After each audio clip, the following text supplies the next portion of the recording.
I'm going to bylaws, but if that ends early, I'll come back All Monday. right.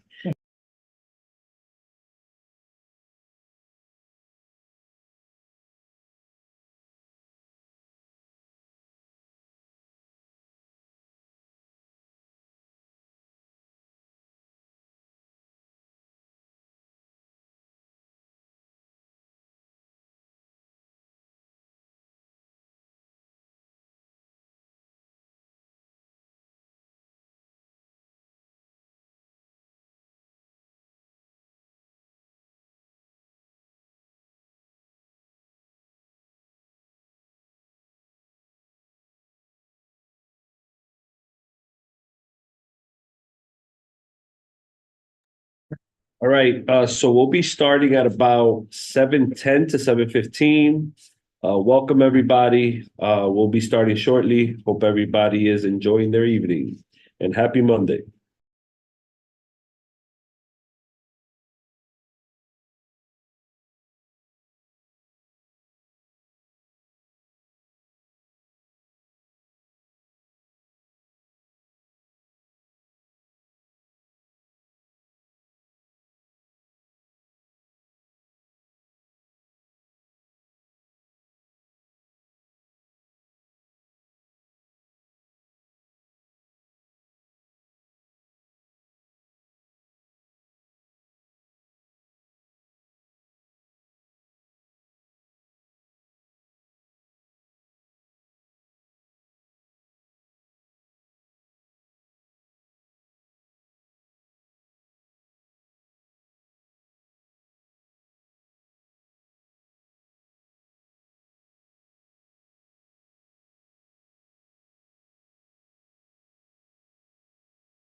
Tanisha, do I need to bring over anybody to panelists? Nope, I see Michael, he's here already. Thank you, Chair. Okay, so we got Michael in here. I know Noemi. Oh, she just left, but there's like two Noemi. Here. Okay. Okay, so then I shouldn't bring up Noemi to panelists, the guest. Hmm? Because There's somebody else? I think so, because there's a guest. Oh no, I see what it was. Let me bring you over.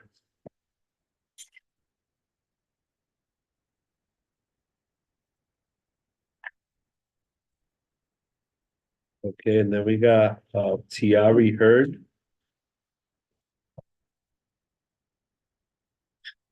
Okay, gotcha. I'm feeling Right. a little under the weather, so I'm gonna stay in. I was gonna walk over, but I don't want to get anybody contagious. Everybody's sick now. You know, like I've already met a few encountered a few people who were like, "Oh, we have the flu," and then it was actually COVID. Oh, God. We good. It's not COVID. It's just flu. Okay. All right. So we're gonna give it like 3 more minutes, and then we'll be able to start. But before we do start, Tanisha got probably the only block party left in all of Uptown Washington, Washington Heights, Inwood area. You know, happening in August. So that's gonna be. I know Tanisha for sure making that announcement. We working on that little water situation. Let's see how that works out. Besides that, and then Yeah, it's gonna be good. Guess everybody's getting ready for summer. Mhm. Probably have my kids over there do that a gardening presentation because they're doing a gardening up here in 189. So you could probably have them talk over. Well, probably create like a little area where they could present on the benefits of gardening and healing and stuff like that. Sounds amazing.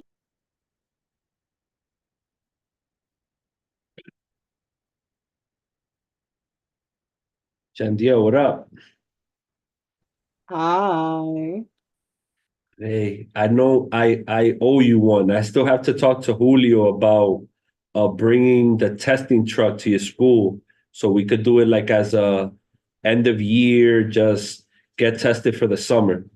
You know what I'm saying? So we gotta talk about because I remember I spoke to the doctor about potential. She said there was an increase in STDs and sexually transmitted with teens. Mhm. So we would want to like he goes to George Washington High School. Oh, okay. So potentially seeing how we could get the truck up there and you know he leads an event where we support him and get as many kids tested. 'Cause I don't think they need parental consent, right? I don't think so. From what I hear, Yeah, they don't yeah, I need think it's- parental Sorry, consent. I missed that. Yeah, Sorry, this I was is- like checking another This, thing. yeah, this Do is kids for, need parental consent to get STD tested? No, sir. No, I didn't think they After did. the age of 13, Yeah. after the age of 13, they don't need parental consent to get tested. Yeah. Yeah. So we're trying to see if we could kick it off. so let me know more or less the time frame so I could let him know. Hey, Jandiel, ¿pa cuándo tú crees, when you think is a good time, before the end of the school year, what would you say like is a good week to be able to? Well, oh wait, I'm sorry. We actually go on Regents break on the 13th, and then the 14th to 26th, is Regent, and 26th will be graduation. So if we're really gonna do it by the end of the year, it's gonna have to be this week, but I don't think that's really gonna be possible. But if Okay. anything, also try to like shoot it towards summer school, because a lot of Oh, kids okay. come to. Okay, that's right. So we'll figure that out. Maybe the July, the end of July before summer school ends, and then maybe again in September, Chair. That might be Yeah. feasible. Yeah. I Because- also brought it up to my a little bit ago, and she's already on board. That what? That I brought it up to my principal a couple weeks ago, and she's already on board. Yeah, it was my fault because I think I dropped the ball on it. I'm just juggling a lot of different things right now. And I felt like it literally did escape my mind. Because I know I spoke to Noemi about all of us talking and I just blanked. I'm not gonna lie to you. Which of the school you go to? Law. Oh, to law, okay. Hello. Bylaws are bad. How's it going? All right. So we're still waiting for some members to come in. We currently, do we have quorum? 1, 2, 3. I think we're 2 away from quorum. Oh, Carmen is here. I promoted you, Carmen. Hi, I'm on, but I'm on my way there. All right, cool. We're gonna start the agenda. So today for the agenda, before we adopt it, we got the welcome, opening remarks, approval of agenda, elected official updates, community connections, committee business, and then old business, new business announcements, adjournments, and at the discretion of the committee. So we don't have quorum yet, so we're not necessarily going to vote. So we'll come back to that towards the end and just adopt the agenda at the end. But as far as like opening remarks, I attended the DOT meeting, which was last week. Department of the Traffic and Transportation meeting for community board, and where we were speaking around plazas and there was a few community members here that were just speaking on why it's so difficult to not to solely propose these plazas without necessarily looking at what's already out there, and really analyzing like what are the pros and cons and the actual impact it's having on the community. So a lot of people are concerned, and I'm not going to engage in specific locations, but people were concerned about certain plazas being noisy and impacting their quality of life. But what I was there for was to engage in a conversation around the proposed plaza right here, right next to the building that is constantly being justified as something for youth. And then, like we got to be real, when we talk about youth, we got to be real intentional, not just romanticize the fact that we're going to do programming and then leave it up in the air once we get to plaza. You know what I'm saying? So I spoke my mind on that, and why not necessarily I oppose anything new, but I think it's important to evaluate what's currently there, assess what's working, what's not working, and then develop a good business practice, like a good standard for other new plazas, so that they can understand what are some of the issues that they're coming up against and what are some of the areas that they could improve prior to being able to give these spaces out to random organizations. The chair of the board also invited the organization that is submitted the proposal to be able to take the lead on that plaza, which is called Iconos Kids. It was founded in 2019. They're from the Bronx. So we're trying to see when we could schedule them, or if they do attend today, I'm encouraging them to speak and just speak on their organization. Besides that, it was just, attended the District 6 STEM Expo, which is pretty dope. The only recommendation I'm gonna have for the new superintendent, if we're not aware, the current superintendent, Manny Ramirez, is his last, he's retiring sometime in July, if I'm not mistaken, or end of the school year.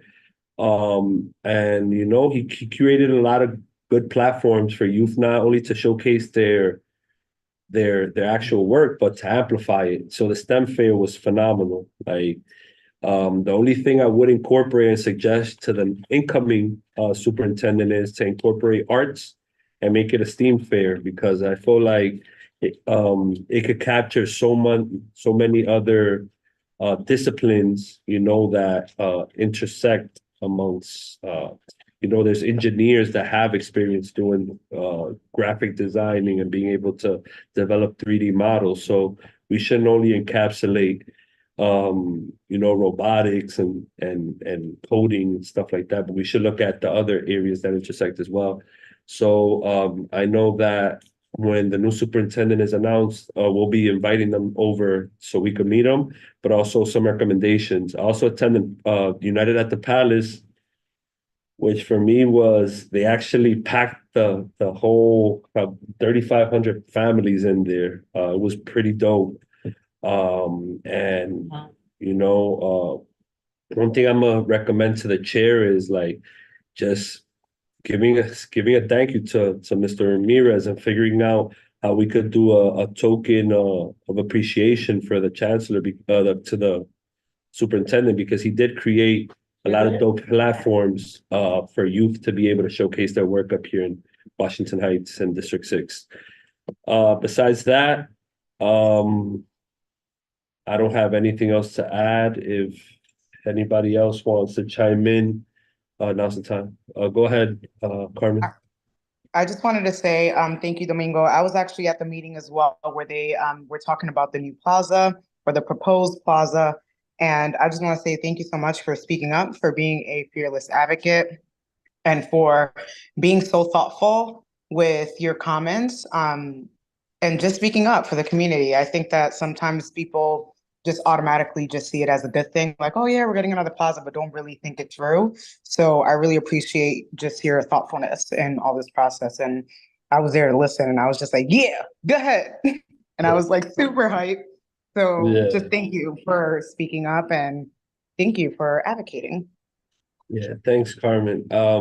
At the end of the day, our job is not solely to shut stuff down, but I think as people who live in our community and experience the everyday aspect of it, we have to be very cautious on when they propose one thing and it has a chain effect, right? Because they're proposing this plaza, but what came out was that this plaza is part of an Audubon project.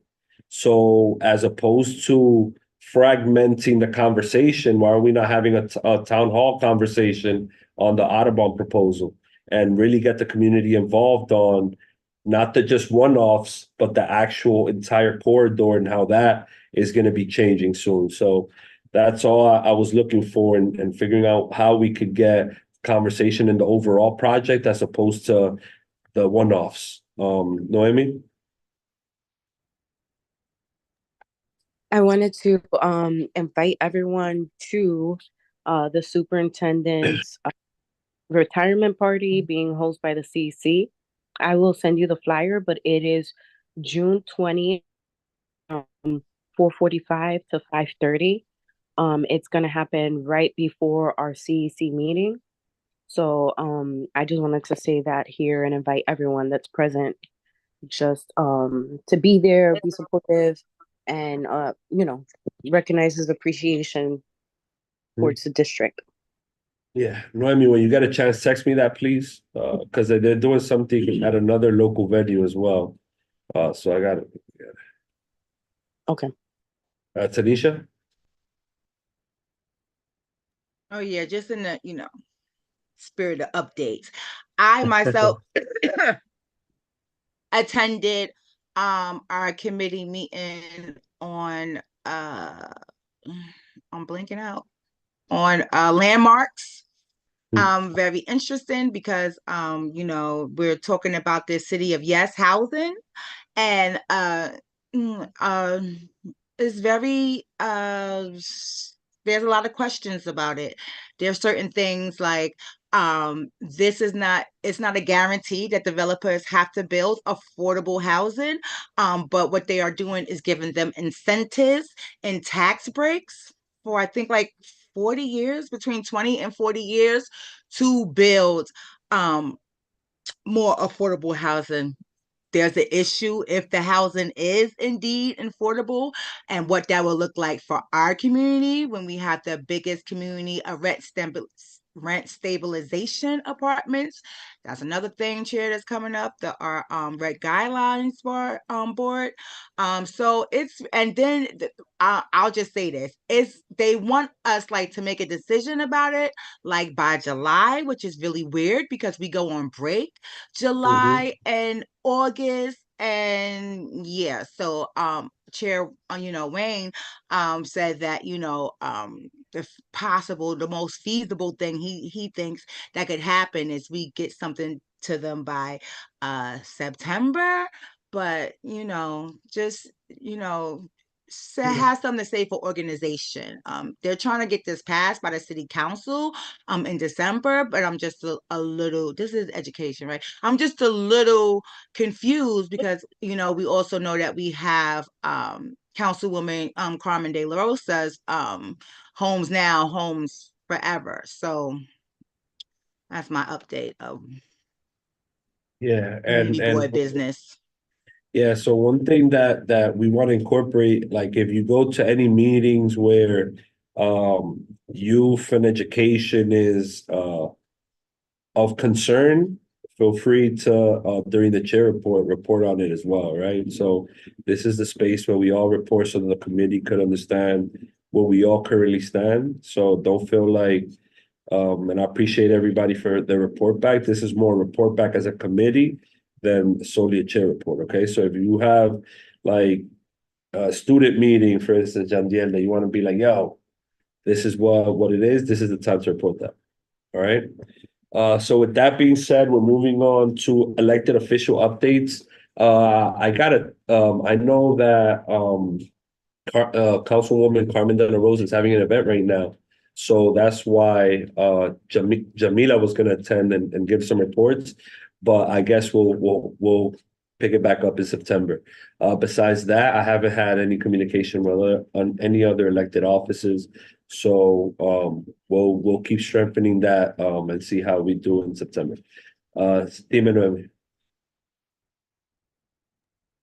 Sorry, so I had just passed by Carmen's office right before all of this, but they have an event coming up El Dia de los Padres for Father's Day that's happening at the plaza, and it's happening June 15th from 1 to 4.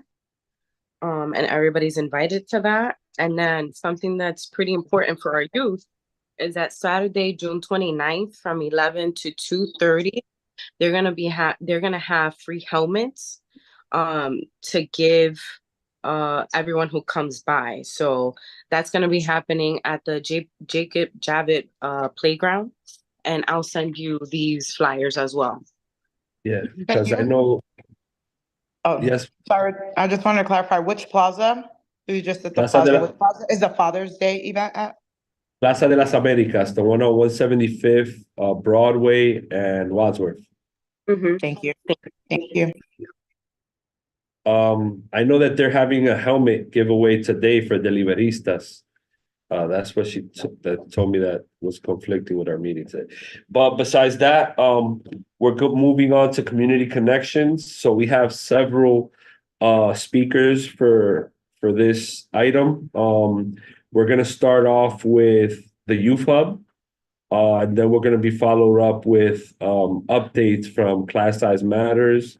So yes. So thank you, Domingo. Yeah. Appreciate giving us the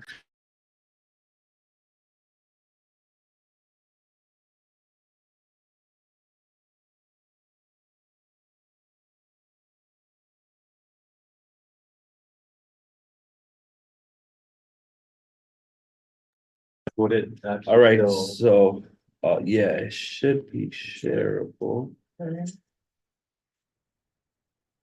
From that computer, it should be shareable. Yes, there you go. Let me see which one is the office. Give me 1 second.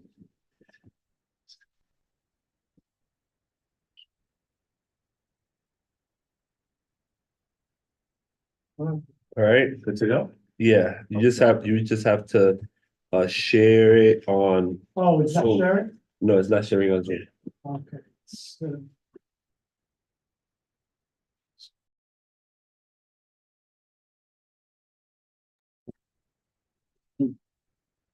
Awesome. We're good to All go. right, could everybody see that? Yeah. All right. Yes. Awesome. Thank you, everyone. Good evening. Thank you so much for allowing me to speak, inviting me here. It's an honor to be here. My name is Jay Cha. I am the manager of psychology programs at the Uptown Hub at New York Presbyterian Hospital. So I'm just here to tell you a little bit about what our program does, services that we offer, and sort of talk a little bit about the impact that we were. I think you're gonna have to go to that computer so they can at least see your face. We can't go to. This is not picking it up. Oh, No, is because I that- could see it here. Could y'all hear him? Yeah. Okay, you can. Okay. Awesome. So you can go to the next slide. Next slide. You might have to just scroll down because this is PDF. Yeah, it's going on. I don't know, yeah. Yeah. Okay, so the Uptown Hub at the New York Presbyterian Hospital is a comprehensive youth development program that celebrates the core values of self-direction, person-centered care, empowerment, strength-based, lived experiences, just comprehensive care. You can actually roll up, just stay on the same page. Yeah. It is a youth-led, youth-designed, and youth-empowered program. And through community-oriented recovery process and psychosocial rehabilitative approaches. So the mission of the hub is to just provide a safe space for young people ages 14 to 24 to just increase their capacity for self-direction and create life worth living. So I'm not going to read that entire mission there. And we offer, and we achieve that through offering various services. So you can go to the next slide, Julio. So the Uptown Hub targets 4 major bucket areas: educational, creative youth development, health and wellness, and employment readiness. And under each of those categories, these are some examples of programs that we do offer. So at any given night when, during a walk-in time, a young person can engage in any one of these resources, including getting connected to our youth advocate. So that is our big part of our program. Is once a young person enrolls into a program, they get assigned to a youth advocate who basically acts as their a mentor, a hospital navigator, and just help track their goals and make sure that they're aware of different resources and events that are happening.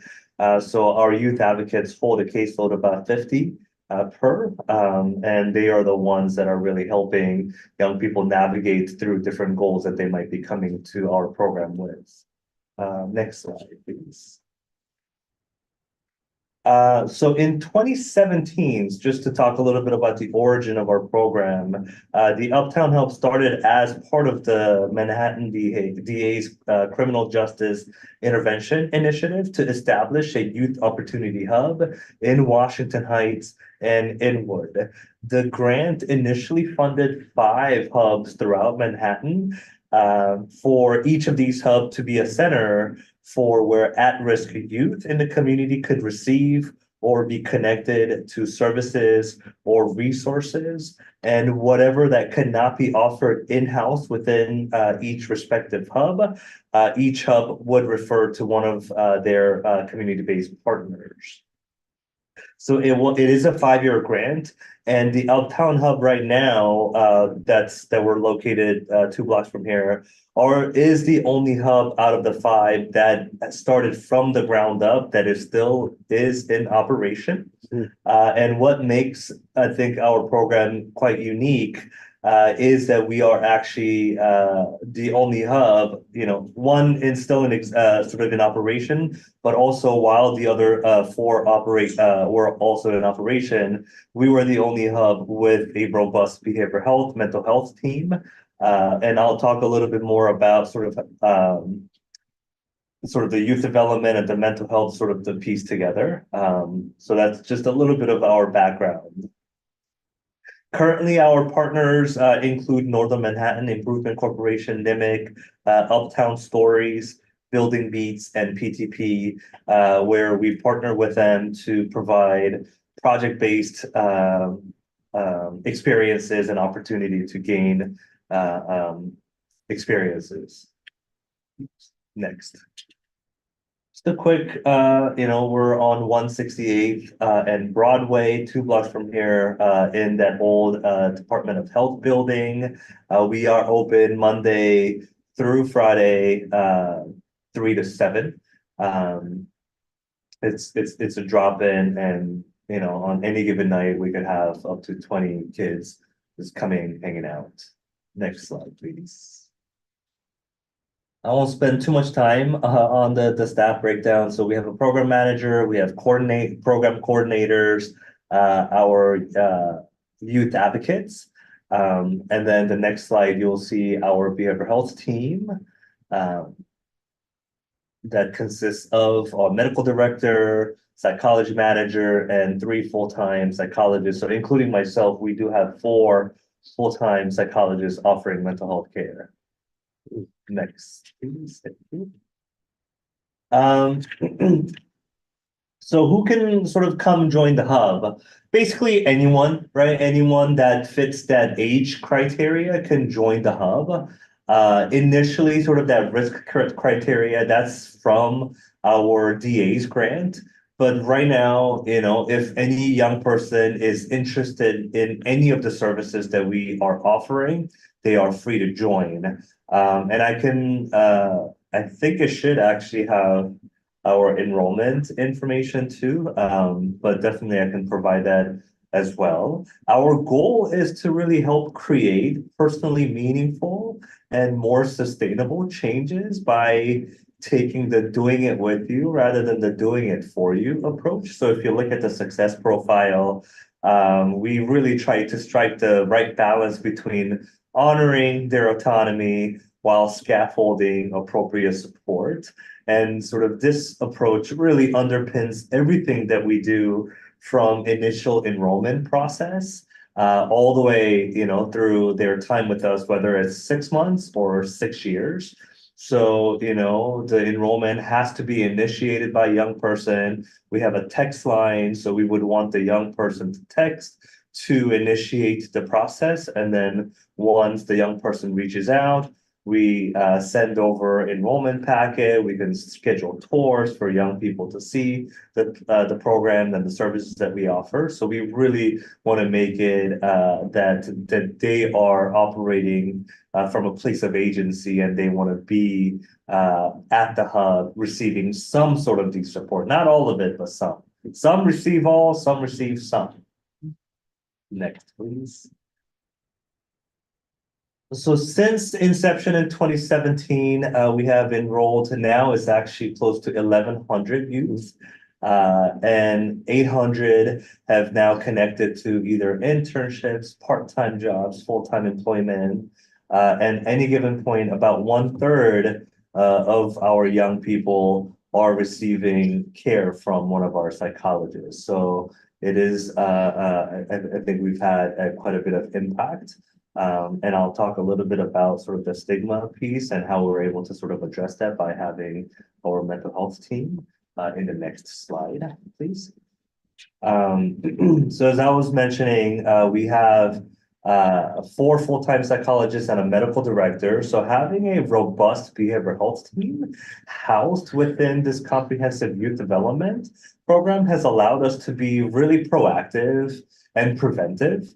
Rather than reactive to the needs of our young people, because we're constantly communicating, constantly listening, constantly pivoting. So as needs come up, we're able to adapt and offer services quickly, which has really allowed us to provide really less stigmatized, less medicalized, holistic program. But I think most importantly, really speedier access to care. Just by really integrating various aspects of physical, mental, social well-being, we are really trying to teach our young people and communities that mental health is something more than an illness, but rather an integral part of our overall well-being. So mental health just being on a spectrum of well-being, so that is really hard, if not impossible, to separate mental health from our fundamental basic needs like housing, food, physical health. So we really want them to sort of kind of take care of themselves holistically. So really grounded on this interconnectedness, we try to provide single point of entry for comprehensive care. So we offer, sort of clinical, traditional clinical care, individual therapy, group therapy, medication. But we also partner with our community partners by offering training such as youth mental health first aid. So, organizations that are working with youths and young adults are also better equipped to identify signs of mental illness, when to refer out, how to best support. So we really are taking an approach to empower not only our young people, but empowering our community so they can really help their respective stakeholders as well. So to that end, like I was saying, that because we are youth-led, youth-focused, we don't necessarily dictate what services they receive, but rather we partner with our youth to organize and deliver services that are needed at any given point. Any questions so far? I'm almost at the end of it, but any questions here from the room or in Zoom? I have a question. Yes. How do people find out? Hi, my name is Carmen. How do people Hi. find out about the services that you provide? So what's the outreach that you all do to get to the young adults? Absolutely. So, and we, as I was saying, so, the advocates sometimes go into schools and we do tabling events. We have received referrals through primary care providers or teachers. They might have heard of about our program. Now, honestly, a lot of our referrals come from word of mouth. So young people bringing their friends, partners, cousins. But we can actually do sort of tabling events as requested. But so we go into communities and schools to promote our programs.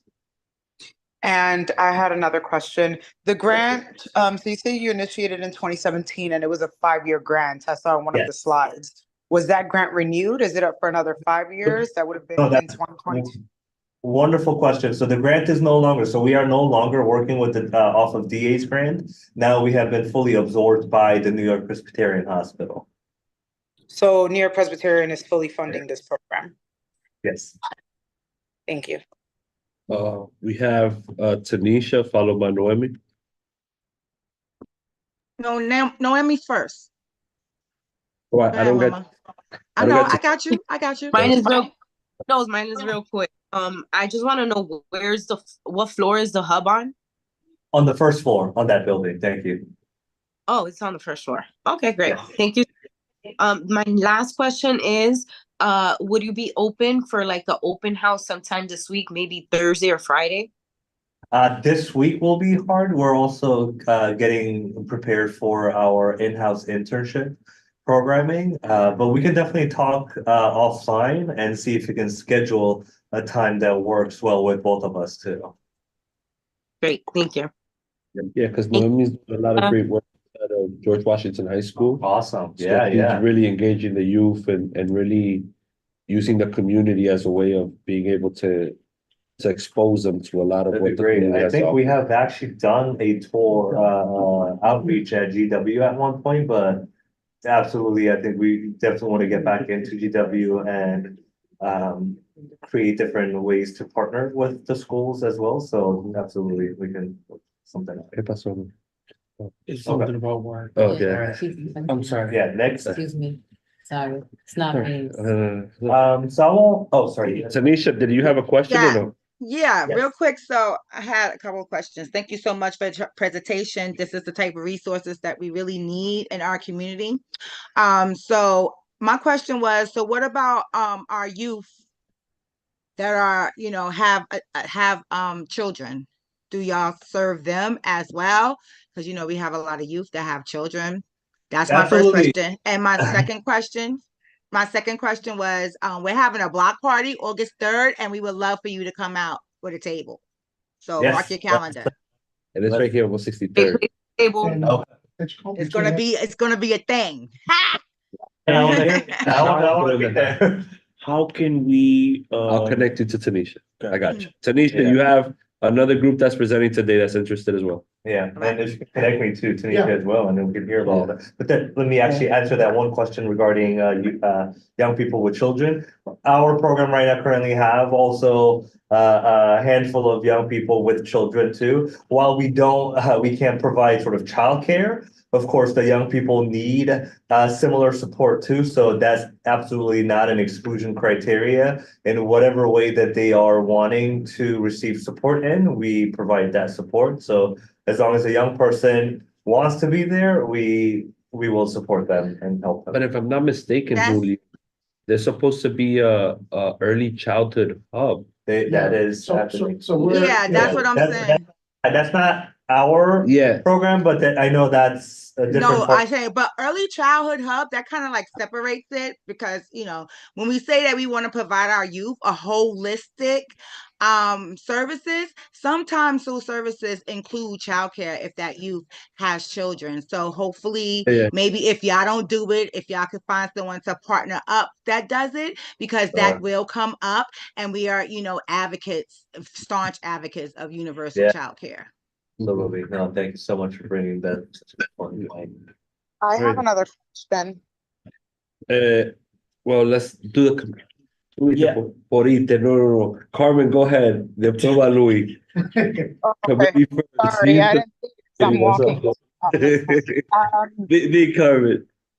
My question is, most of the young adults that you serve, are they in this neighborhood? Are they in Washington Heights and Inwood?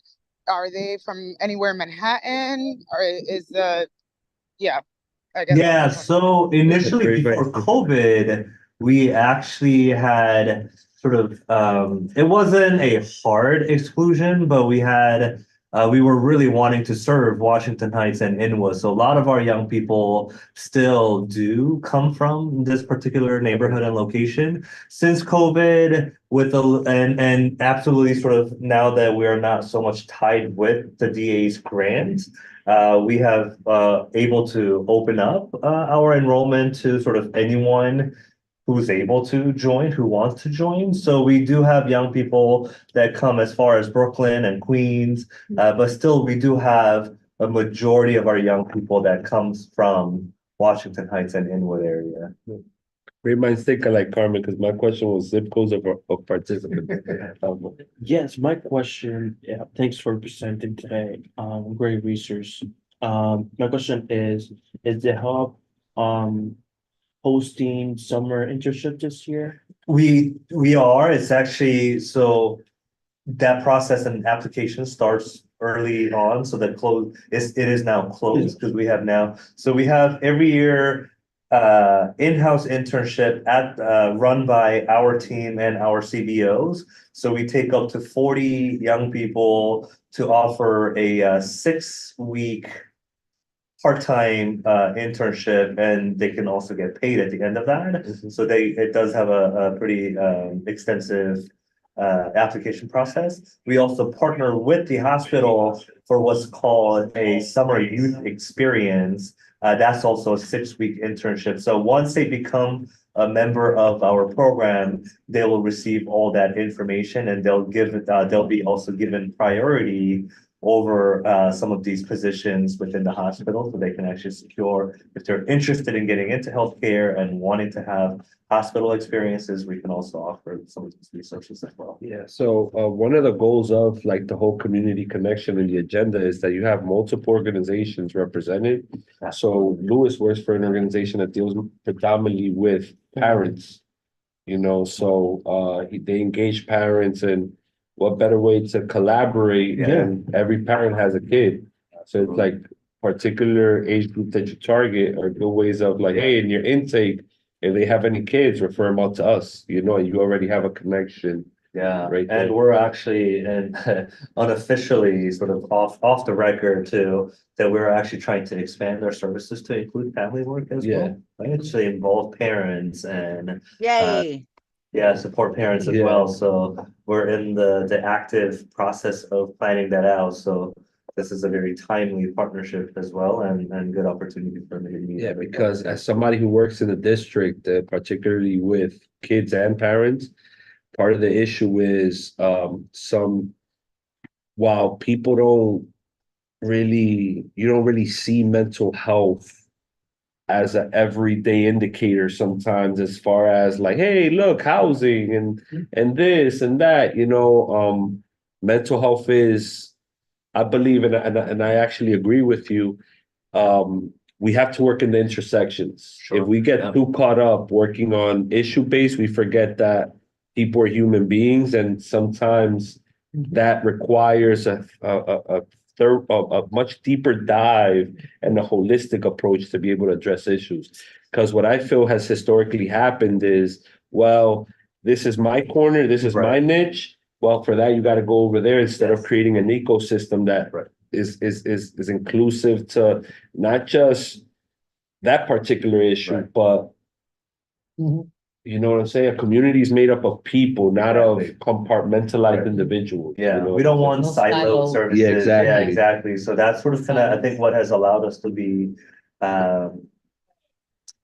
successful and impactful has been sort of kind of that community minded mindset around that everyone plays a role, really trying to break down the hierarchy of, you know, even as a psychologist or psychiatrist, that they also have different roles and different ways in which they can engage the young person rather than just sitting in the therapy room, that we are actually out there hanging out, playing games with them, really sort of building down stigma, building relationships. So I think that has really allowed us to be effective in, like I was saying, addressing any sort of barriers to treatment by building, answering questions, allowing them to see us in different light as well. So I think in that way, you know, currently we were able to address wait lists. We don't have a wait list right now. So young people who want mental health care, we're able to provide them pretty quickly. We have constant prevention workshops and programmings that the young people are receiving through our organization too. So we are offering various different types of workshops and empowerment opportunities for them to really address their own health, not just mental health. I have a question. Yes. 1 second, Noemi, and then I got you. Noemi? Oh, sorry, I thought I hit the mute button. I had just a couple of questions in regards to if I can replay this to the youth, and do you have some type of survey already that we can hand out or digitally allow students to submit it after watching this replay? Yeah, no, that's a really good, we actually have a video that we can share with you. It used to be like a 20-minute video. We now cut it down to 4 minutes. So it actually has all the information. So I can share that. I can share our website and enrollment information. So if you want to share that with young people as well, and maybe a sample of our calendar of events, so young people can also see what's going on. Yeah, that would be great. I know, Jandel, I know I'm putting you out there, but He just attended a YLC NYC Youth Summit, and that was a great place to table because there was a lot of organizations that showed up with their youth. But one great way to do outreach, I guess, is having word of mouth. So I really appreciate Jandel being present and doing this time because you're I'm sorry, you're definitely gonna get credit. So I just wanted to remind you. So there's another survey. Thank you so much. I'll definitely look to Julio to maybe connect me Yeah. with everyone here so I can send everything properly. And one other thing is that, I mean, as Jay mentioned before, is that if there's opportunity for folks to really be able to actually see the hub, we would be more happy to try to schedule a visit, a little tour, or even a group of maybe, yourself and other folks from the committee that would like to go and actually see it. We could also arrange that. Yeah, seeing it in action feels different too and very lively. Yeah. Well, Tanisha almost encountered a hiccup when she went to Edgecombe, but when I was the chair of public safety, I was one of the people that pushed for the warden, that's what you call them, to open up the facility to the community so that we could understand what's going on in there, particularly when they transition to a new concept. So I think anything Chair, that I didn't talk about that. That was an Yeah. update, Chair. Why you remember? So we You- went to Edgecombe, and it's Tisha- really nice. I know, and you'll give that update and announcements. This is All right, but that was part of the issue because correctional facility? yeah, so when I was the chair of public safety, they were looking to transition. There was a big battle where individuals wanted to create housing, Right. wanted to create a community center. But corrections was like, oh, we're developing this new initiative where they're providing more resources and supporting formerly incarcerated individuals. But also I think it's also a transition house, correct, Tanisha, if I'm not mistaken, or is it just for like workshops and like reentry programs? No, it's a transitional space and still a work release space. Okay, yeah. So they were, and I think like what that does is it goes beyond just the rhetoric of what the space is. And I personally love to think, right? And not think because my committee is probably one of the baddest committees because everybody actually does the work. They're not just coming up here to talk. Everybody's in their particular area has an understanding and is engaged in that work. So that's part of the shift that we did in the committee was everybody here is doing youth work. Everybody here is engaging the community in one way or another. So everybody here is a power player into youth engagement, parent engagement, community engagement. And I think that's why community connections made so much sense. Eventually, we wanted to be able to develop a roundtable so that everybody gets an in-person feel for everybody. But my apologies for holding it up. I believe you have a question. It's okay, no, it's an important conversation. I appreciate the thoroughness. And thank you. This is amazing. I love the model that you're speaking of.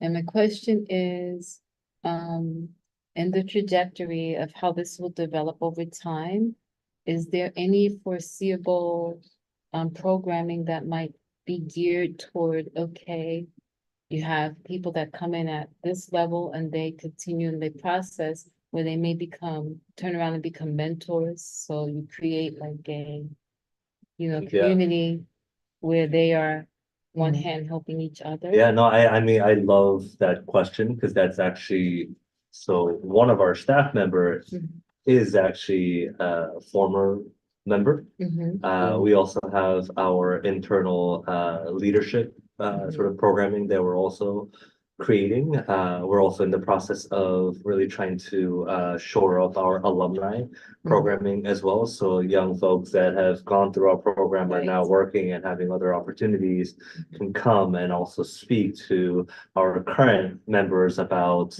how to sort of kind of best utilize the resources they have through the hub and just sort of kind of give an example and sort of kind of be a model. So absolutely, those are different ways in which they were thinking about involving young people, because I do think that sort of that the peer voice is the most effective and the most strong. Yeah, I think it helps support process from a yeah, different absolutely. perspective, but also it inspires Absolutely. about where we are and where the trajectory and where we can land. Absolutely. And it's sustainable leadership that you don't know where it might go. I always say this, when you engage in youth development, when the kids come back, when the participants come back, that's a measure of success. Mhm. You know what I'm saying? Like, we've had kids that we started working with them at 12 years old. Mhm. Now they're 24 and they're still engaged in the program. So I Lovely. feel like Right. seeing that is Yeah. speaks to itself. And at the end of the day, it's not just about romanticizing the youth and putting them in a path of acquiring all this intellect and knowledge and resources, and then you can't even offer them a job. I think like it's pretty interesting. It's like at the end of the day, the goal is to give them the job so that they could keep evolving the program. Sure. But Thank you. You mentioned earlier that you also provide mental health services. Do Yes. you see young adults without health insurance? Yes. So hospital is able to provide charity care. That's not a long-term solution though. So we do help young people try to obtain health insurance. So we can definitely provide a little bit of a stopgap to just help provide that. Yeah, so we help troubleshoot some of those barriers in that way. any final comments before we move? Because we have class size matters coming up with an update, followed by FEC, the parent group that presented last month. They came and are going to be providing some updates and exposing us to their program. I don't have anything. Thank you again so much. I am very much looking forward to ongoing partnerships and, you know, working with you all, being inspired by you all as well. I won't be able to stay for the whole thing, unfortunately, so you have to go. There's a Thank long you. commute, so. Yeah, but thank you so much. It's only 1,000%. Type Right, in your, Flyers. What you said, Noemi? can he type in his information? Somebody type in the information. Yeah, so Julio can, yeah. Julio do the follow-up. Okay. And I'll make sure that we get a thread where all of us are in it and every contact is provided. Yes. Pero Noemi, text me. Pues tú sabes que yo borro. No, I wrote it down, so I'll make sure I'll get it to you. Yeah, We'll share the information and I'll make sure, including the reminder okay. of, you know, if we want to do a little tour, let's Okay. do it. Oh, they want to do a tour. Block party. Oh, Yeah, yes, and the Black block Party, party. of course. Oh, Tanisha, trust me, that block party is litty. The only remaining, because Thank you. there's certain aspects that people Thank you. forget about block parties. Like, it's not just meant to be a place where you but the resources and being able to have everybody gather in a safe space is very important. Mhm. So with that being said, thank you so much for presenting. We look forward to the tour and Yes. the conversation. Absolutely. And now we transition over to Class Size Matter. And Michael Rance, if I'm not mistaken. Yes, Michael Yeah. Rance will be presenting on updates. As we know, the budget the state budget just passed, correct? That's So- right. That's exactly right. Yeah. We could start off with the bad and end with the good. Let's see. A lot of false promises. I see now the scare tactic is congestion pricing, and the MTA saying that they're broke, and I'm like, Jesus Christ, you guys charge us for everything. Right. You know what I'm saying? Talk about taxation without representation. Michael, you can go ahead. Yeah, you're exactly right. Thank you so much for the introduction. My name is Michael Rance. I'm a researcher at Class Size Matters. Our executive director, Lainey Hameson, definitely wanted to join tonight, but she was busy. So I'm filling in her place now. I'm going to share my screen right here so you can see my presentation. Got Let me know it. if you're able to see that. Yes, we see it. Okay, great. Awesome. Yep.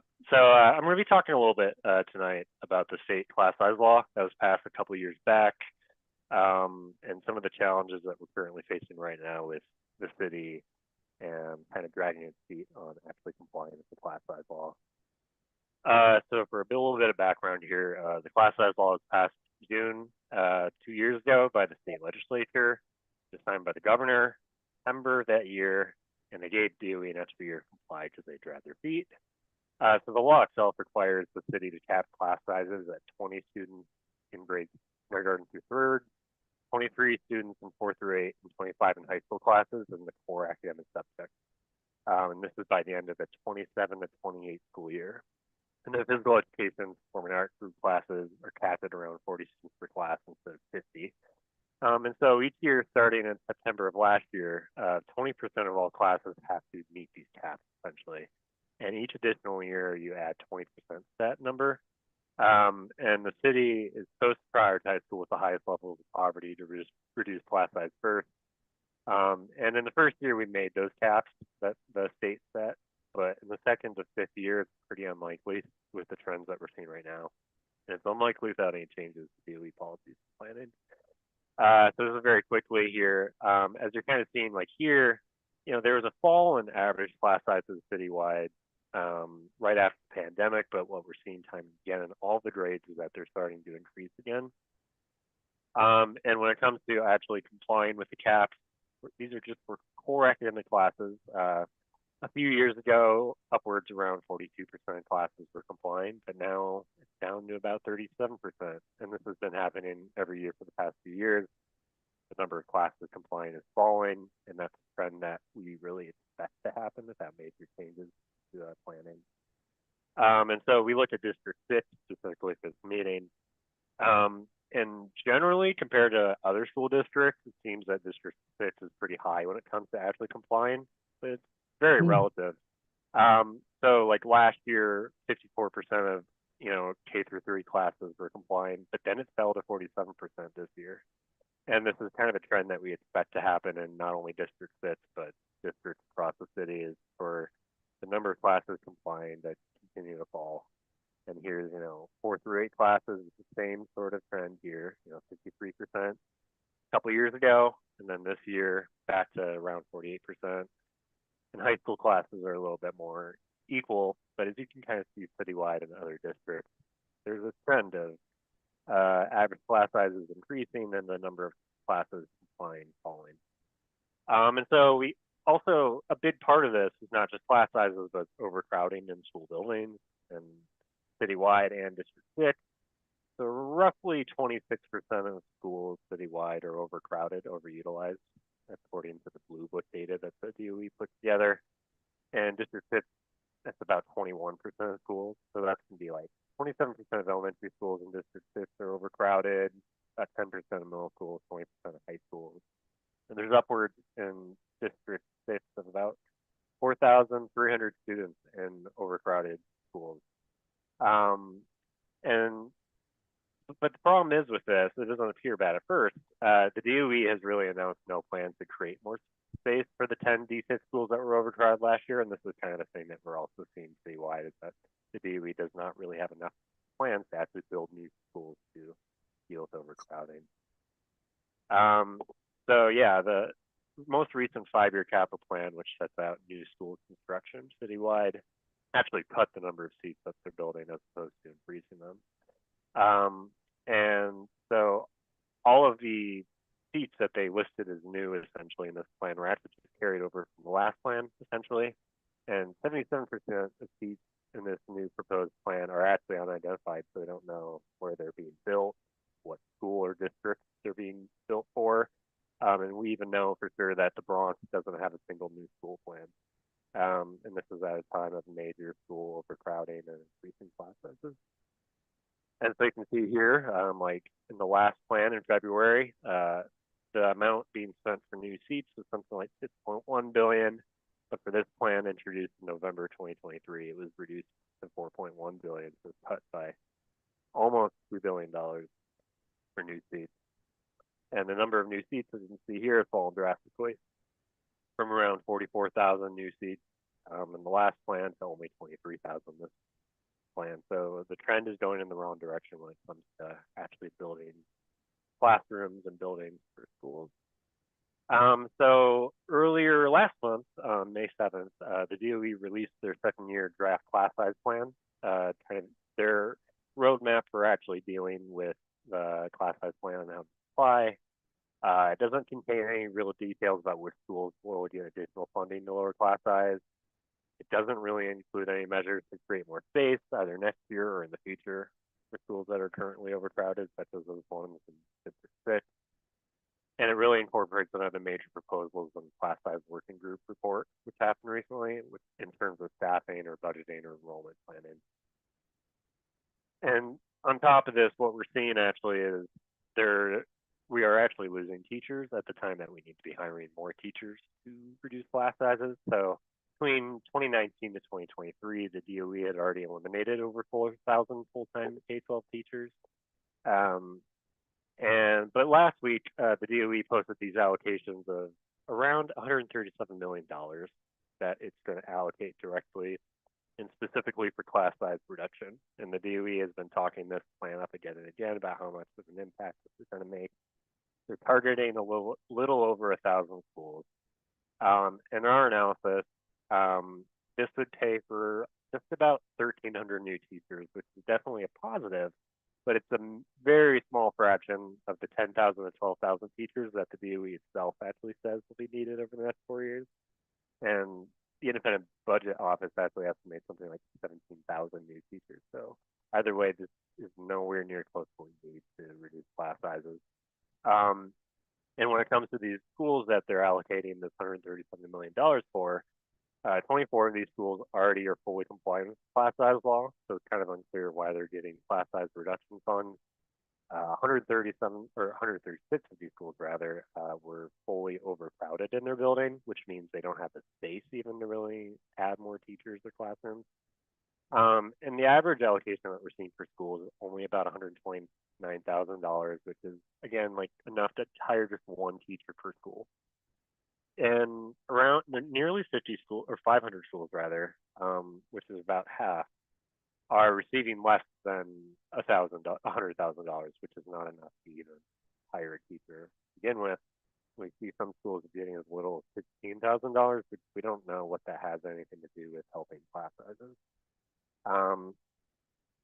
And when we look at District 6 specifically in this plan, District 6 is getting about $4.2 million for class size reduction. This is going to be distributed among 35 District 6 schools to hire specifically more teachers, again, to deal with the class size law. And on average, they're going to be receiving about $121,000 each, not for one teacher. 14 of these schools, which is about 40%, are getting less than $100,000, which is not going to be enough to hire a single teacher. 2 schools that were included in this amount are overutilized, so they don't have the space. And those 2 schools have average class size compliance at only 23%. So we don't think they have the space to really even do anything with these funds. Yet at the same time, the DOE is not planning to build any schools in District 6 to create more space or allow any schools to cap enrollment to lower levels. And so 24 of these District 6 schools are receiving about $2.79 million in class size funds. But at the same time, they're losing roughly $733,000 in their fair student funding. So they're getting this money, but they're also at the same time losing a lot of it. So we're really skeptical of how useful this will actually be. So the state budget, yeah, we're talking about the budget. The state budget passed in April required the DOE to add about $2 billion to the proposed school capital plan. But this hasn't happened at all, as you can see earlier, it's actually been falling. And this requirement that the DOE expand the school's construction was insane for raising the city's overall borrowing level for capital needs. And at the same time that this happened, instead, Mayor Adams and his administration very quickly announced that they're going to sign new contracts for new jails in Queens and Bronx, and for a new NYPD training center in, I believe, Queens. And together, these new jails are going to cost something more than $15.5 billion, which is 4 times more what the administration is planning to spend on new schools, as we could see earlier in the new capacity program. And meanwhile, because even with this state budget deal, there's no addition to the proposed school capital plan for building new schools for these next 4 years. And there's additional problems with the DOE's class size plan.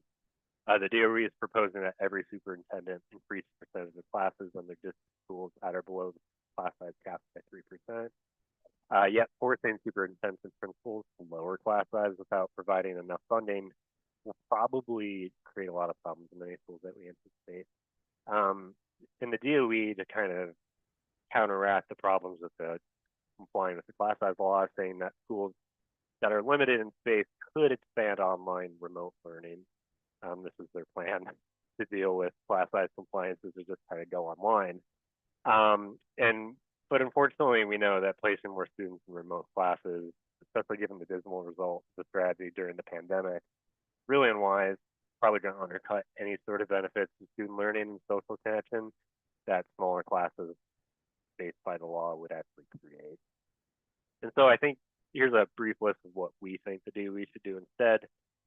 So we need to allocate at the very minimum $300 million for schools in a lower class size, not just $137 million. And it needs to refrain from cutting the fair student funding. And we think this $300 million would allow them to hire about a quarter of the teachers that they need over the next 4 years.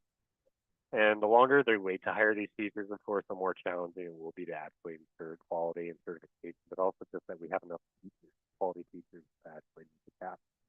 They need to create and implement an actual multi-year plan showing which schools will actually receive the additional funding to hire these additional teachers to lower class size. They need to add at least $2 billion to the capital plan to get back to what they were doing with the last plan, as the state law requires. They need to allow overcrowded schools to cap enrollment at lower levels if there are underutilized schools nearby. DOE needs to detail where additional space will be created to allow the approximately 650 schools that do not currently have sufficient space to comply with the class size limit. And I think if the DOE refuses to create this plan, the state education department needs to step in and say, no, you need to do this, as is in their right. And so how can you help us? I'm sure this was just a very brief thing. We, of course, have a couple action items. That's the thing at the moment that we're doing. Humbly request sending a letter to the New York City Council and to your city council member, urging them not to cut school budgets and to fund smaller classes. Ideally, if you could reach out to the DOE before June 22nd and comment publicly on their class size plan, that'd be incredibly great. Public feedback to their quote unquote plan is really important. They'll be very receptive to that. And of course, if you have any further questions, I'll be happy to try to answer them. I'm admittedly more on the research and data side of things, so my colleague Lainey will probably have the better big picture and policy-based answers, but I can always forward any questions that you have to her and get back to you at a later date. So yeah, that's the end of my presentation. Thanks so much. Yeah, thank you so much, Michael. We have several hands. I have a question. Then I'm gonna go to Carmen and then Noemi.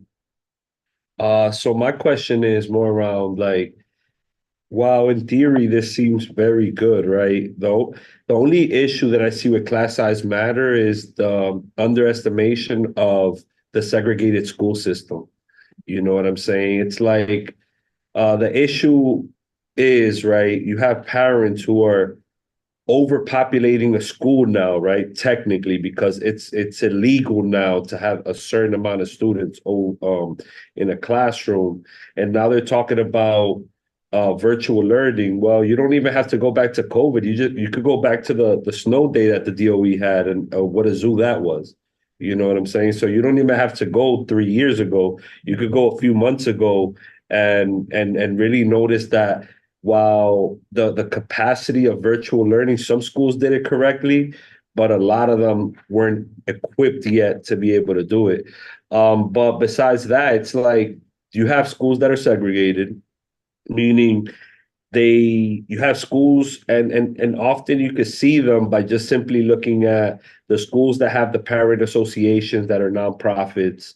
That already tells you that this school is more economically better off than 80% or 90% of the district. You know what I'm saying? So how are you going to force a school where the vast majority of students, families, or professionals and understand that this is the school for their kids.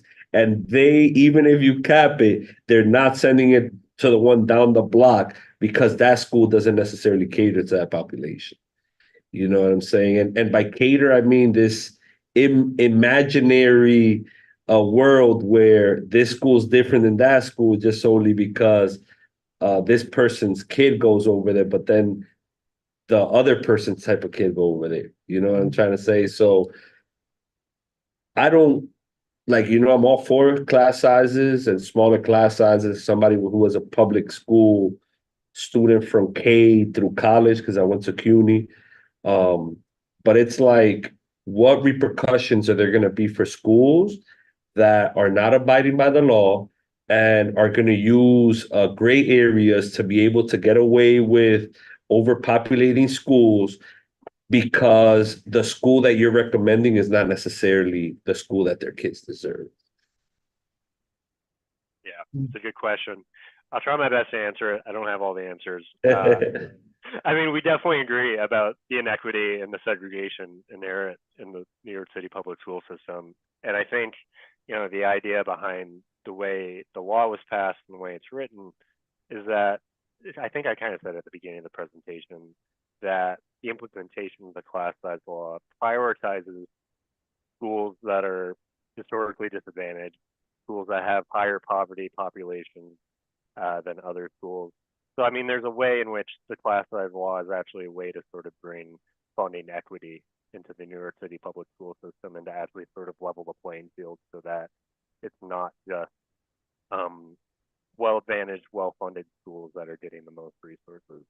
So in that way, I think the class size law is actually incredibly well-positioned. Those schools are going to lose funding, though, because now you're reducing the class sizes, right? They're already under-enrolled. My biggest thing is class size matters should force these other schools to have these kids make up, like not necessarily having to pick and choose. Well, parents have the right to put their kids wherever they want to go. Like, I'm not debating that. That's not part of my debate. But you have the right to recommend other schools, though. Like, hey, look, these are the other schools. These are how it aligns. These are the similarities. Because my issue is you're reducing the classrooms. There's not a formula that's going to add more money. You're actually going to lose more money now because of the per pupil funding, right? So if anything, the only ones that have a waiting list are the well-off schools that are currently well-off anyways. You know what I'm saying? So is class sizes going to bring additional funding, you feel, to those smaller schools? Yeah, I mean, ideally it will if the smaller schools are, I mean, I think it will. I mean, because, we see a lot of smaller schools that are still overcrowded, that still have exorbitantly high class sizes. And this law will bring funds to hire more teachers, to build more space. Okay. And in principle, that would bring more money into these school districts and these schools. Yeah. Thank you, Michael. My question is, do you have any data on the amount of schools in District 6 that are underutilized? And what does that mean? What's the definition of underutilized?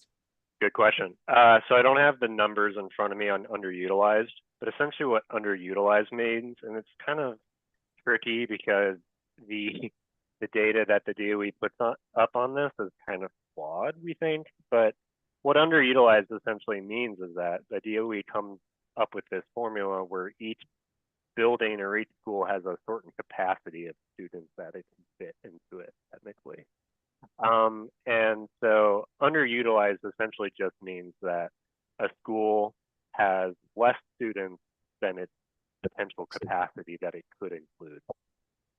But there's been problems with this DOE data in the past. It probably overestimates how much capacity there actually is in schools, because there's been instances where like the DOE has counted capacity space in a building that's actually just like a broom closet or a janitor's closet. And so like that's a problem, and there's only so much we can do with the data there. But yeah, to get to your question, essentially just underutilized means schools that have lower enrollment than their target capacity that the DOE says that the buildings have. Then again, that actual capacity often is a lot lower than they say it is. But I'd be happy to get back to you with an actual number and a list of what schools are underutilized and overutilized. That would be really wonderful. And just to clarify what you were mentioning, that's not a set number for the way that they identify underutilized. Or is it based on like square feet or something? Or is it just a certain, it is based off square feet?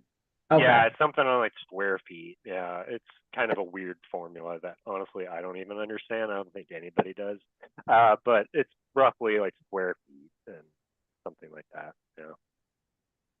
Thank you. Noemi? Hi, so I can share the data from District 6 as far as where we are in meeting the requirements. Currently, we are at a 40% of meeting this class size matter.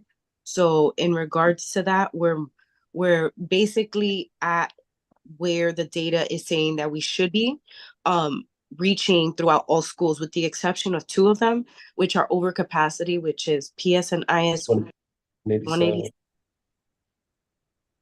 And the other one just slipped my mind, but I can share that data with you all. My question was, wait, no, in regards to okay, sorry, you don't have data on underutilized though. You just have the data that you mentioned.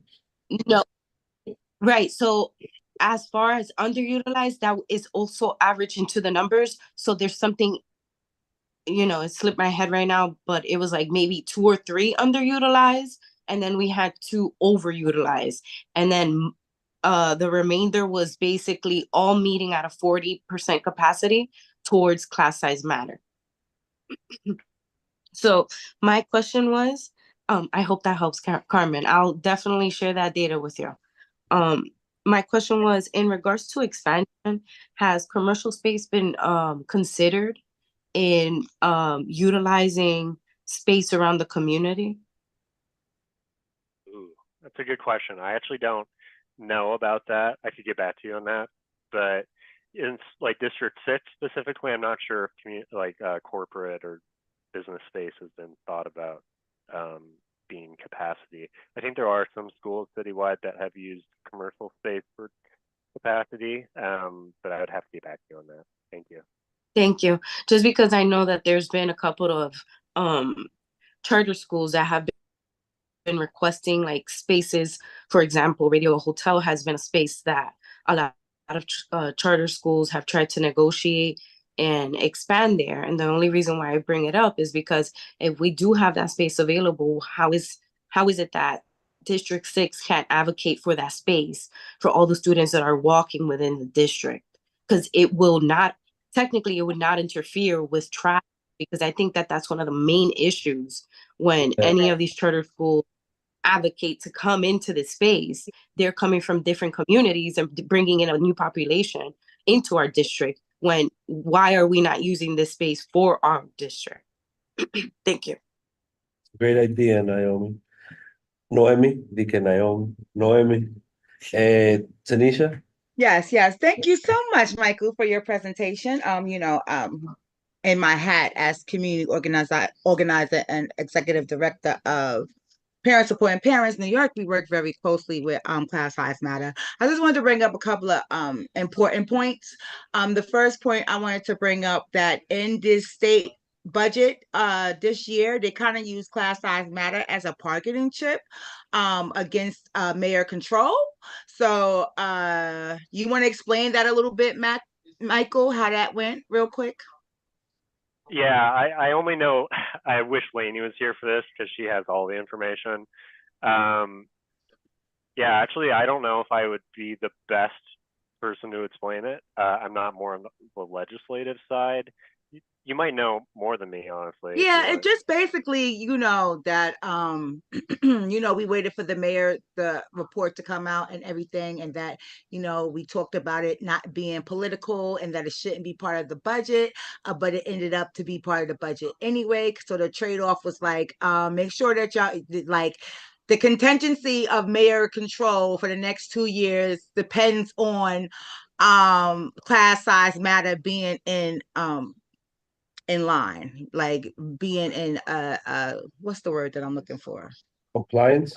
Compliance. There you go, Domingo.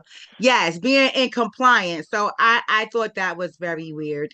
And second, I just want to make sure that we know that it's about creating seats, right? So if we are overcrowded now, that means it's about creating seats. So that means it's about the capital plan. So that means it's about building more public schools. We know that in our district, that we are, one of the districts that are leading the pack when it comes to very old buildings. Yeah. Very old pipes, very old infrastructure. So we would want District 6 to be, how are we looking at it? District 6, if we're talking about education, District 10, if we talk about, city council district.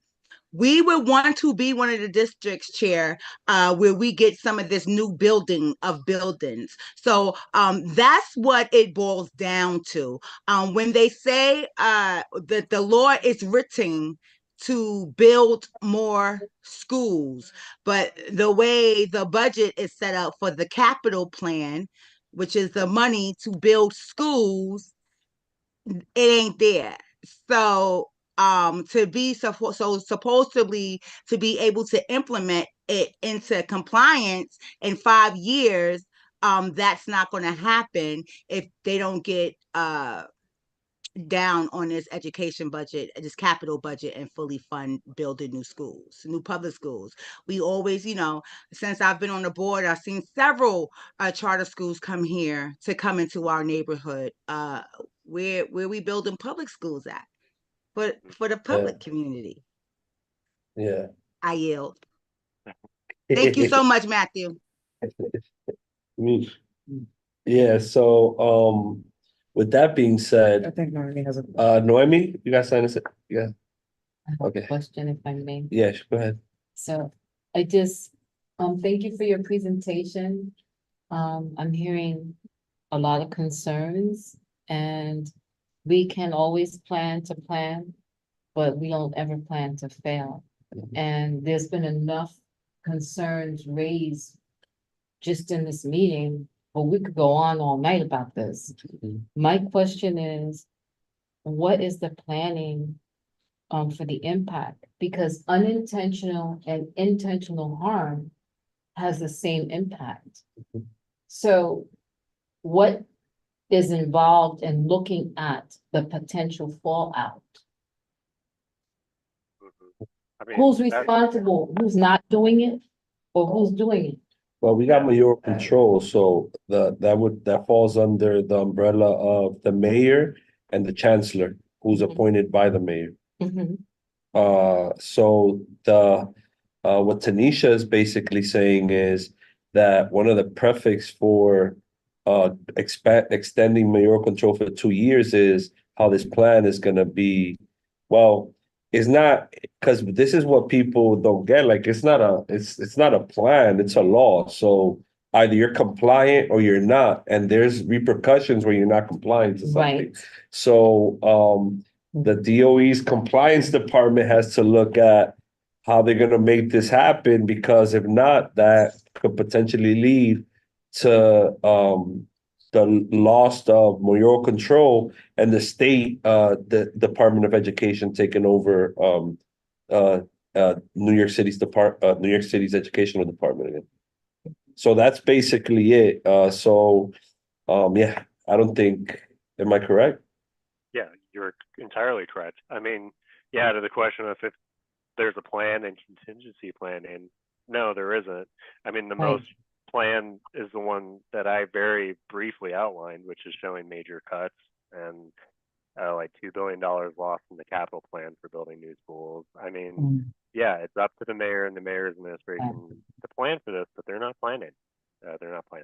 Because they technically have a 5-year rollout. Yeah. Right? They got 5 years to be able to establish his plan. Right. But I guess he's gonna have 2 more years until there's a conversation around restructuring the Department of Education again. Mhm. We're Well, going nice. into year 3, Chair. We're going into year 3. This fiscal year Right. coming up next September will be the 3rd year. And another one of the problems is that the chancellor and the mayor are actively talking about why they can't implement class size. And it's not that they can't, it's that they don't. Larger class size is so harmful for our kids, Chair. Our kids are not getting the individual attention that they need, and they haven't been getting that for a long time. So parents and organizations like Class Size Matter have been doing this work for over decades to even get them to move this far, and still it's a fight. Bottom line, they should comply and they should build big, pretty public schools in our neighborhoods. Yeah, trust me, Absolutely. I'm a product of 132, 528, 218, and George Washington High School. You know what I'm saying? So like, I literally tapped every school in the district. Oh, class sizes was real, you know, like. But let's not engage into the personal. Thank you so much, Michael, for your performance. I feel like and we'll reconnect again around potentially what the follow-up would be, because I really think that if I'm not mistaken, Tanisha, our councilwoman for this particular district was very clear on no cuts to education, if I'm not mistaken. Absolutely, Chair. Not only was she clear, she voted against the budget because it was not in the people's interest. So shout Yeah. out to our Councilwoman Carmen De La Rosa. So now I would have to get some input from our other council member, which hits the southern part of Washington Heights, which is Sean Abreu, and see what they have to say. Do you know, Tanisha, what Sean's stance is? I'll say this. I have absolutely no relationship with him. Okay. That should tell you a lot. So we'll reach out and see what his stance is, but I would love a follow-up to be more around like the utilized and underutilized, and really get a view of the district, because I wouldn't be surprised, Noemi, if the other school that is over that has a lot of students is the one on Broadway. What's that called? Amistad. I wouldn't be surprised if it's that Yeah, one. that one. It up, yeah. So just to get a layout of the district, because I think like maybe I'm privy to it because I engage in this system and I do a lot of work here, but I want other folks to be able to engage in the data and see like this is where the disparities lie and this is what's going on, you know. So I'd appreciate that, Michael. You're the data man, so you'd be able to paint a clear picture. There's a saying that says men lie, women lie, numbers don't, but you could skew numbers sometimes. So, you know, it's debatable. That's right. Yeah, a follow-up on that would be great. Yeah, like looking at a map of District 6, looking at the schools, I think that'd be a great idea. Yeah, so yeah, we'd love to figure that out. Tanisha, we could push for that for September, because I really do feel like starting off the school year, understanding the canvas, you know what I'm I saying? think, Chair, it would be better to do it in October after enrollment. Oh, yes, you're right. It's finalized, right? You're right. Michael, what do you right. think about that? Because you know that's what they do. They follow by the enrollment, right? All of that weighs in. So afterwards, October, Michael, if we can have class, and just shout out to Class Size Matters, Yes, because for they sure. are just doing excellent work. They are one of our community partners that we really, really appreciate, and we know we can really depend on for the data, right? Everybody loves data. So Michael, we will be in talk with you. We thank you so much. We doing stuff different on this youth and education. But we will have you back next October, and maybe we'll talk offline about maybe making it directly towards District 6. Yeah. Yes. Thank you Sounds so great. much, Michael, and we truly do appreciate you. Yeah, I appreciate you. Thanks so much. All right. Thank you. So next up, and wrapping up our community connections is FEC. We had a great introduction to their parenting program last month, and they'll be headquartering their organization in the terminal, the George Washington terminal. So they're here to present. A former board member, Lewis, is here, and one of his colleagues. So they're gonna present themselves and speak, and present on what they want to share today. Thank you, Chair. Good evening, everyone. My name is Luis Cruz. Yeah, excuse me. I am the community liaison for the Family Enrichment Center. Here with me is Monica Harris, the family advocate, who will be working with our schools in terms of outreach. We have an announcement for tonight, and we're excited to announce that we're launching. We just launched our FEC naming campaign. And it's the FEC naming campaign aims to engage the community in naming our new center. It's a space designated to empower families, strengthen community bonds, and celebrate the spirit of our community. This naming campaign is open to residents and people who work in Washington Heights and Inwood. Particularly in the zip codes, they must live or work on the zip codes 132, 133, 134, and 140.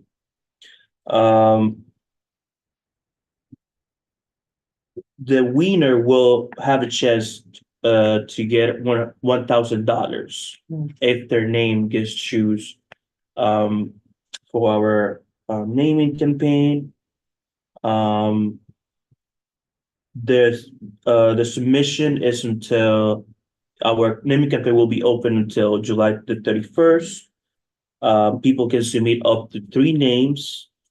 And also they need to provide a brief explanation of why do they think their names, each name should be the one to name our FEC.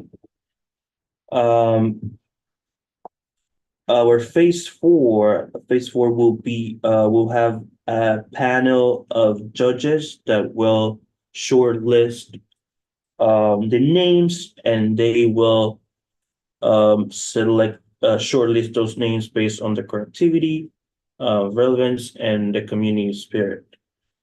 That will be on August 1st, where we're going to do the selection process. The community will vote from August 2017 to the 21. And then our big reveal will be on September 1st. You can find more information. We have already shared the flyer with CB12, and we hope to have your support. I know I got an email, the It was newsletter. actually in our newsletter. By spreading the word. People can also find more information on our website, www.myfamilycenter.org.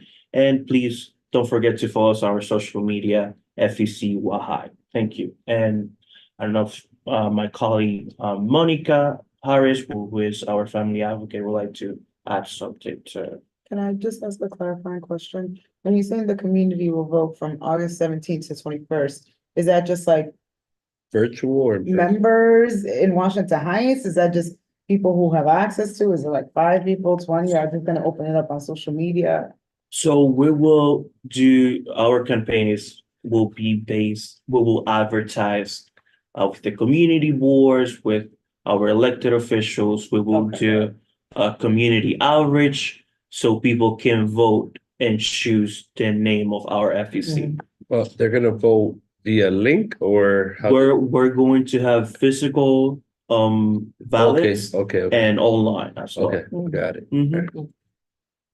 Thank you again for allowing Louis and I to be present and to present. There's only one other thing that I would mention is that we're also inviting schools to consider submitting a name on behalf of the school. Mm. And in doing that, we will be curating workshops Mhm. with the students, building up to naming the school. Okay.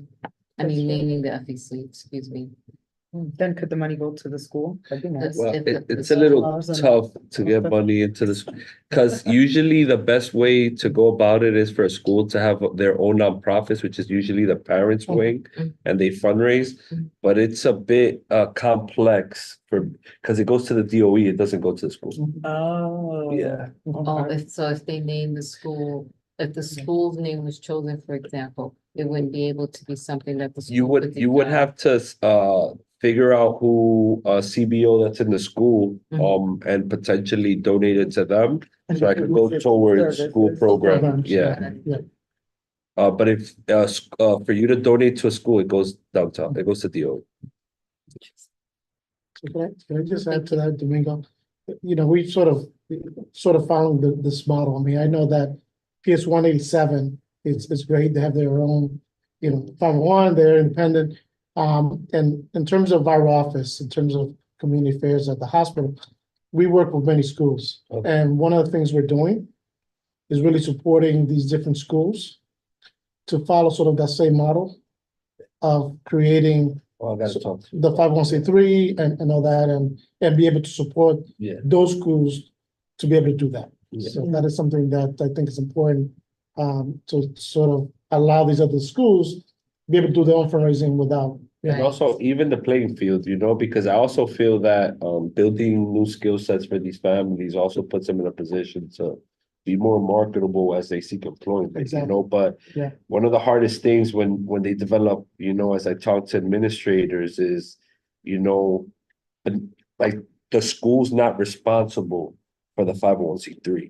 Right, That falls into the parents and that board that's created. right. So the school's not so as far as compliance, parent turnover, there has to be a huge understanding and dedication where it's like, yo, we need to have somebody that's able to. So, well, yeah, it's much more complicated than just saying like, hey, because operating a 501(c)(3) is not as easy as people No, think, exactly. Absolutely. Compliance is real, and if you mismanage money, you could be put in a very tough predicament. So anything else? I know that for board members and for those in our newsletter, I know that there will be a blast, an email blast as well to our listservs promoting this, but it's a pretty cool initiative, $1,000 and get something named after you, Yeah. And that's the key, yeah. ownership, right? That's the buy-in. So young people, is For there the an age? community. Is there an age? No age. Young, old. Noemi get all the young 0 high to school 100. kids to put all. There's $1,000 at stake, man. And we will love to have the CEC 6-4 as well. Had that conversation this morning. I met with a group of students, and I know that you had sent it out to all 4 high schools, and they shared it with me. So I was spreading the word already. So we're on the ground out there telling each individual child to come up with Thank you. Go ahead, that's okay. Everybody submit. Yeah. All right. Is there anything else? That's all. Thank you so much. All right. With that being said, we're moving on to committee business because now we're about to hit the 2-hour mark. For committee business, we're just gonna keep pushing.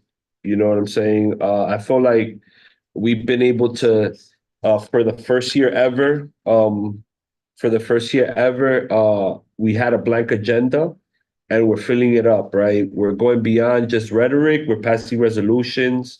We're putting tough conversations that need to be had to improve our communities in the forefront and not necessarily getting too wrapped up in the semantics and the politics of it, So I know we're going on break. This is not necessarily committee business, but I want to say thank you to everybody. You know what I'm saying? Like, shit. Pardon the French. My apologies. But, like Carmen's been holding down the minutes and Carmen's not doing the minutes in September. You know what I'm saying? Like, Yeah, somebody better pick yeah, that up. somebody got to step up and really like keep feeding into the ecosystem that we're building and that responsibility, you know, like also like anybody interested in chairing the committee, let me know and we see transition plans, but this is not meant for somebody to be here for 20 years and facilitating. Like we all could develop skill sets, make connections, and keep bringing value to ourselves. So part of committee business is that, like bringing your best self forward and really putting it. Because when everybody was like, oh, in the air, guess what? Carmen was like, I got it. That's like, and she's been doing great minutes. The minutes is not something where you gotta basically like write everything the orator's saying. It's just key points and keep it, you know, like highlight key points from the meeting. One thing I do want to incorporate in September though is stack. You know what I'm saying? Because while it was fun for the last few months, it's like we need to have meetings that finish in an hour and a half. I feel like that's ideal to get the agenda moving and to value everybody's time. We've been, you know, like enjoying the conversations and really going a little bit beyond the time, but we got to go back to an hour and a half meetings and really sticking to it. And besides that, anybody else want some before break? Like right now, all we're doing is just we could go into some areas of that need improvement and highlights of before we go on summer break, and so we could come and end the last quarter of the year strong. I would like to mention something, just for us to consider over the summer. I am on the cannabis task force and we have been discussing education in our community now that there's, you know, now that cannabis is legalized and now that there's new dispensaries in our neighborhood. And we've been talking about education, but to not only to parents, to just consumers, but also to our youth. And that's something that's really important. And I think that we should probably just partner together. We have been considering doing like a forum at some point in the fall. We just started discussions over it and there's going to be some planning over the summer. So just wanted us to, you know, just have that on our mind so that we can possibly partner with the cannabis task force and like doing this forum, especially because it's so accessible to our youth and we want to make sure that they're educated. I don't know whether or not we can actually control them or stop them from using it, but at the very least, if they're going to, they should be consuming it in a way that's safe. I'm not advocating for that, by the way, but just saying that if they're going to, they need to know that they just can't go to any random store and get it, that they should probably, I mean, they probably won't let them in if you go to an actual, you know, store, but just really talking about that education and also to for our parents in the neighborhood. And that's something that is also like under our kind of like purview in the Youth and Education Committee. So just wanted to bring that up. Very cool. Everybody should at least say a positive and a area that we need to improve so we can finish the quarter strong. So who's See, now next? you just being extra. It's everybody got to share. We can't just be here every month sharing all. Like it's a waste of time if you're not to contribute to watering the seeds. Noemi. One positive that I would like to mention is just being able to have access to the meetings. Even if not having any type of title or being part of any committee, but the fact that it's open to the public. And I think that that should be promoted more because it becomes more like, I guess, and that goes into the negative where it's like, we can maybe use Jandid to kind of promote that for us among the youth so they can have a voice and show up, because some of them just act surprised when they hear about opportunities, but it's that whose community. And if the teachers aren't from the community, they're coming in from outside and they're teaching our kids, how is it that that's getting, communicated among all? So I know that there's like a community, a newsletter that the community board does. If I can help support with getting youth that might be supportive of that for the community board, I would definitely want to put that out there. And then one other thing is maybe something that we can work on is having a timer. I know us at the CEC, like that's something that we're working on as well, trying to minimize our time.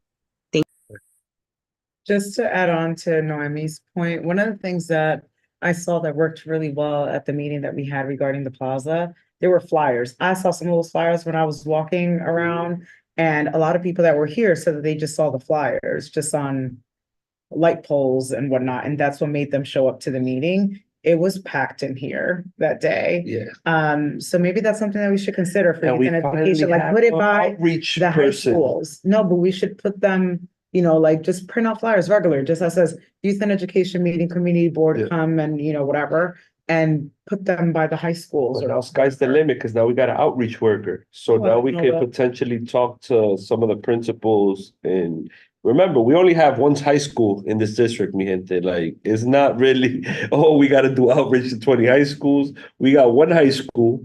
We have, I believe, like, what is it, like 14 middle schools and 17 elementary. I don't know the number. I'm just throwing it out there, but we only have one high school.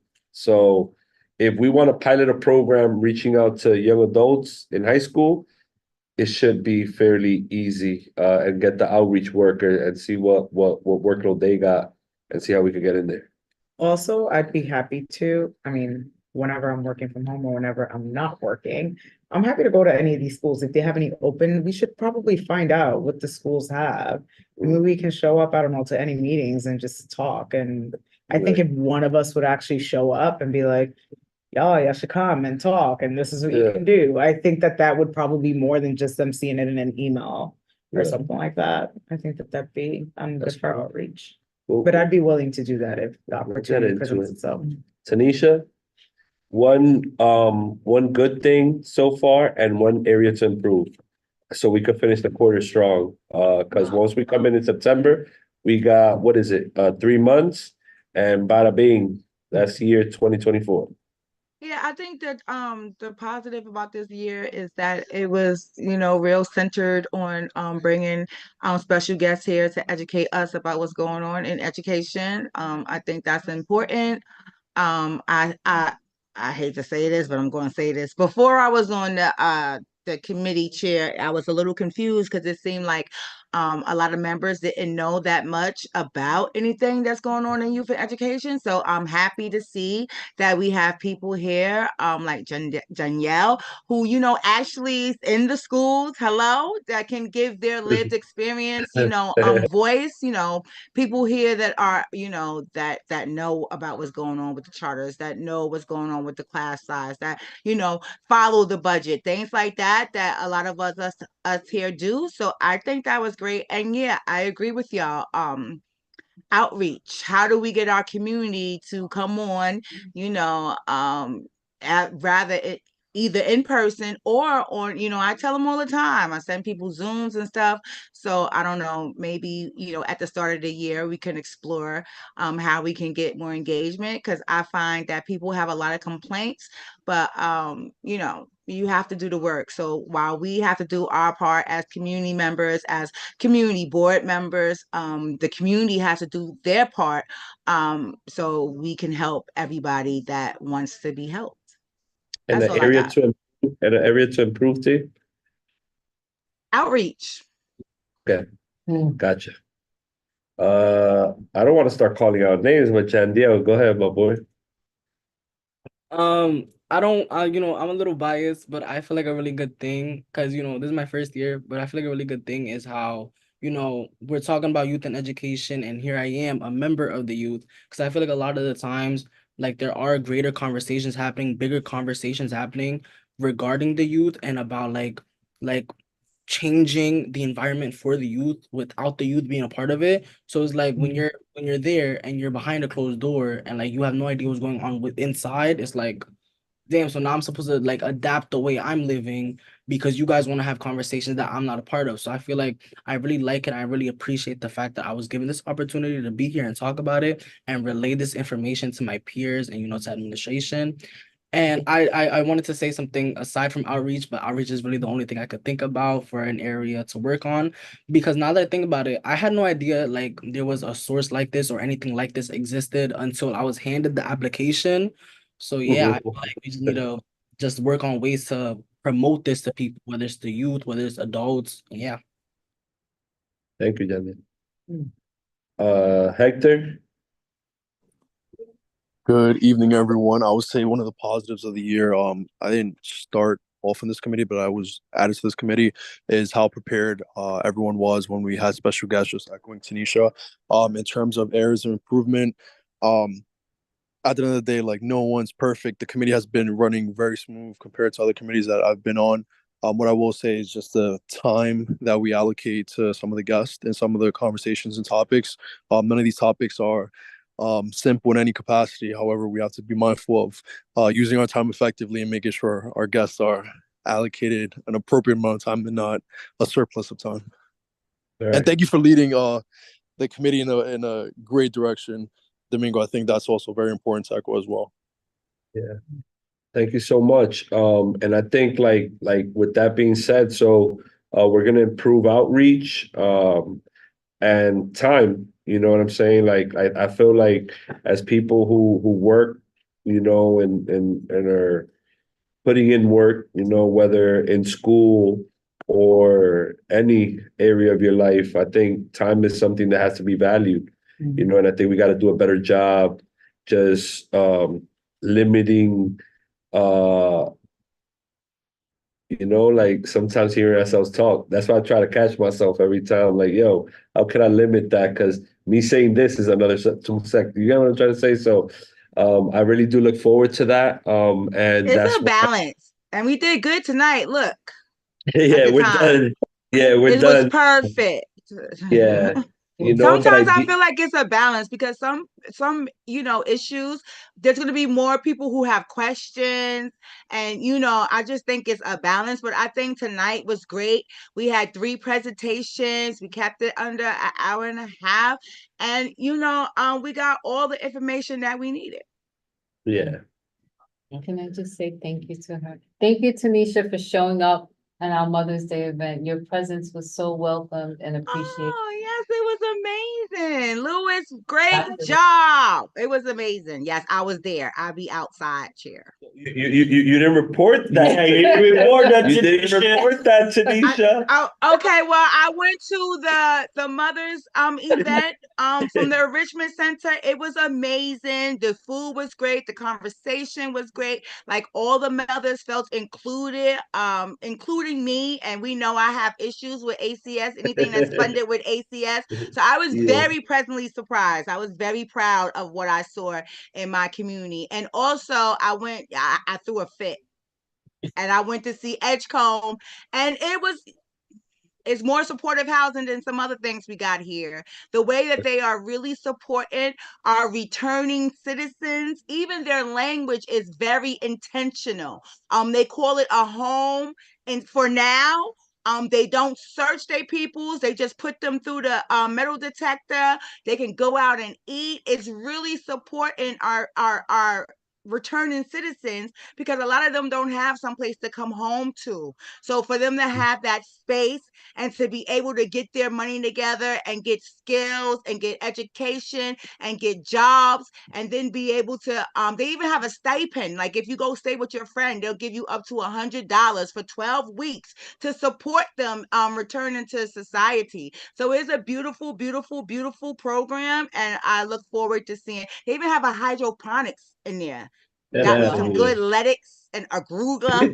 Yes, it was really, really, and it didn't feel like a prison chair, and I don't know if they were just putting on airs for us or whatever, but it was really nice. We talked to some of the residents, and it was really great. And as someone who lives in the area, I can say I can't remember an issue with that facility. Cool.